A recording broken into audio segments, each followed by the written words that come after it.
emotional on that. Well, Brian knows I have 3 great kids. We're very lucky. They all are married now. Brian got married 2 years ago, and our other 2 got married almost back to back this summer, Krista and Mike. But Brian, I think I want to show you the first thing, because this is, I'm proud of him because of his work ethic, the fact that he's a team player. He's already a leader and ahead of where I was at that age. But this is why we're most proud of Brian right here.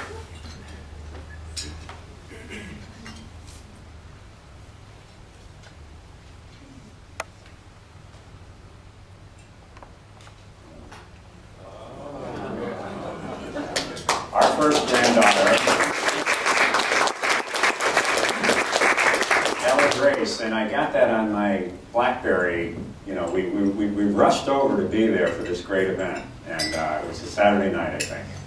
And then it turns out it didn't quite happen as quickly as we all know. It takes a while sometimes, and I think it was 20 hours later or whatever, and we finally get up to the room and saw our Ella Grace, and we're just so proud of you, Brian. And you know, Brian comes to a state like I did, where I grew up in New York City. And in New York City, everyone's a Notre Dame fan. And partly, I mean, it didn't matter what religion you were or anything else, and it's partly because there's no football team there. Just think about it. It's 8 million people and no football team. So I went there as a young person and thought everyone loved Notre Dame. Came to Michigan and realized not so much. You know, Brian's worked hard. He's got his master's degree, and I know he loves working with plebes. And I just have to say, Mr. Howenstein, you know, leadership is all about having some heroes and then trying to be like them. And I know you are to him, and you become that to me also. I mean, just knowing your story and having the privilege of sitting with you today, I can't thank you enough for the inspiration you give to all of us. So Brian asked me to speak about a couple of things. He thought if you kind of talked about background a little bit, it might be helpful. And I would say this, that I guess the first thing would be this New York City story, maybe, is I'm a kid who was definitely going in the wrong direction. And I had a teacher who put me in a special program. And I probably looked at that time, I just turned 60, so to give you kind of an era picture. I looked like people from West Side Story. And my dad, who was a very hard worker, worked for years at night on the GI Bill to get a degree.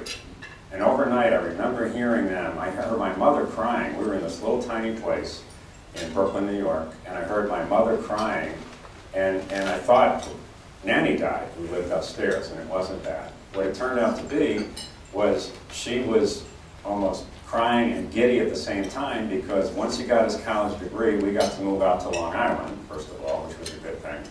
And secondly, he went from $2,500 a year to $10,000 a year overnight. So those of us who moved out, I mean, we kind of got this right away, that you go to college, you live out on Long Island. You don't go to college, you're suffering here in Brooklyn. But I had a really difficult transition time, because we looked like kids from West Side Story. And I go out to Long Island, and these guys are wearing Madras shorts. For those of you at Meijer, no Madras, and wingtip shoes. I mean, I thought, this is not going to work. And I think it's fair to say I was a discipline problem, to say the least. So when this teacher came up and said we're going to be in a special program, I thought, they're going to put me in special education. But, you know, I didn't really care. And instead she said, no, what we have in mind for you is we're going to put you in the 89er program. And it's the 89er program. She said, 8th graders doing 9th grade work. And I thought, I'm not doing 7th grade work, but, you know, go for it. You think. But in honest to goodness, in the spirit of Brian's introduction, which I very much appreciate, it changed my life, because it told me that, particularly now, I wake up every day, I feel responsible for the 2 million kids in this state. And it told me at that point in time, when I took this job, speaking of the high school requirements, that we're not going to keep having the hypocrisy that is in most schools today, that all kids can learn. We all say it to each other, all kids can learn. But we really mean maybe not those kids.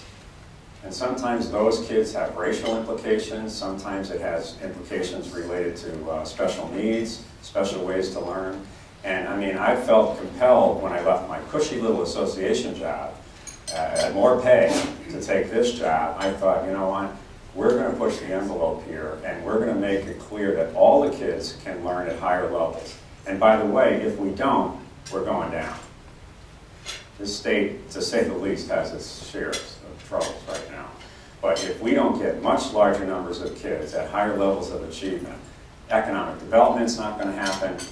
When we get some of these businesses that we get, it's partially because, I'm a little embarrassed to say this, I've been asked to be part of teams to get new businesses here, and they want the state soup to kind of give an overview. And they think that already all of our kids are proficient in Algebra 2. Now, we require that, and it's just kicking in this year for this year's seniors, but it hasn't happened yet. But I'm a believer because of what happened to me, that when they believed that I could do that, and I had great parents, as you know, but when someone else believed that I could do that, I believed I could do that. Half of it is that simple. And when we're talking about high school requirements, which at the very beginning, you know, Governor Granholm and the legislature were all shaky about it, the board, you know, people are going to criticize us. And then we started to get good editorials. Before you know it, within a matter of my first 6 months, we had it done. And not every kid. There are some kids that are so cognitively impaired that they're not going to be able to become proficient in Algebra 2. And there's a little bit of a way out called the personal curriculum. But what I'm not about to get in on, there's even a lot of pressure right now, is if we open the door too wide, trust me, we will go right back to the same old thing where those kids really can't do it. And then we're going to go down.